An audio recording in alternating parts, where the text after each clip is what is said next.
இந்த ஊர் மக்களோட எல்லாரும் வீட்டுக்குமே இவங்க தான் காலையில பால் ஊத்தி வியாபாரம் பண்றாங்க. ஒரு நாள் அந்த சட்டியில இருக்கிற பாலனா ஊத்தலான்னு போறப்ப பால் இருக்குன்னு பார்த்தா அந்த சட்டி முழுக்க ரத்தமா இருக்கு.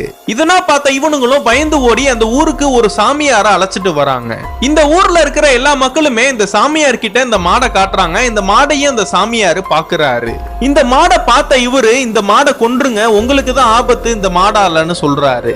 அந்த ஊர் மக்களும் இது ஒரு சாமி மாடு, இது எப்படி நாங்க கொல்றதுன்னு அவங்களும் யோசிக்கிறாங்க. இது சாமி மாடு கிடையாது, இது ஒரு பேய் மாடுன்னு இவரு சொல்றாரு.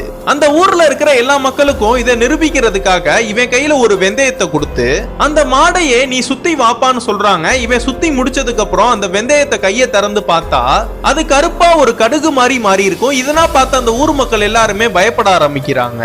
இந்த மாடால நம்ம உயிருக்கு ஆபத்து வந்துருமோன்னு இந்த ஊர்ல இருக்கிற எல்லா மக்களுமே அந்த மாடை கொல்றதுக்காக பிளான் போடுறாங்க. ஆனா இந்த மாடை வளர்க்குற இந்த பாட்டி மனசு கேட்காம கைத்த அவுத்து விட்டு நீ ஓடி போயிருன்னு அமுச்சு விட்டுறாங்க. இந்த மாடு ஓடி போன விஷயம் இந்த ஊர்ல இருக்கிற எல்லா மக்களுக்குமே தெரிஞ்சு அந்த மாடை கொல்றதுக்காக ஒரு ஊரே திரண்டு ஓடுறாங்க. அப்பதான் நம்ம ஹீரோவும் இந்த கிராமத்தை ரிசர்ச் பண்றதுக்காக இந்த கிராமத்துக்கு வருவாரு. ஒரு மாடை கொல்றதுக்காக ஒரு ஊரே திரண்டு ஓடுறீங்களேன்னு நம்ம ஹீரோவும் அந்த மாடை காப்பாத்துறதுக்காக கிளம்புறாரு. அந்த மாடை கொல்ல வந்த எல்லாரையுமே அடிச்சு போட்டு அந்த மாடை கூட்டிட்டு வந்து இந்த ஊர் மக்கள் முன்னாடி நீங்க எல்லாருமே நினைச்சிட்டு இருக்கிறது ஒரு பிரம்ம தான், இந்த மாடுனால இந்த ஊர் மக்களுக்கு எந்த ஆபத்தும் வராதுன்னு அந்த மாடை கூட்டிட்டு போய் அதுக்குன்னு தனியா ஒரு இடத்தை பிக்ஸ் பண்ணி அந்த மாடை வளர்க்க ஆரம்பிக்கிறாரு.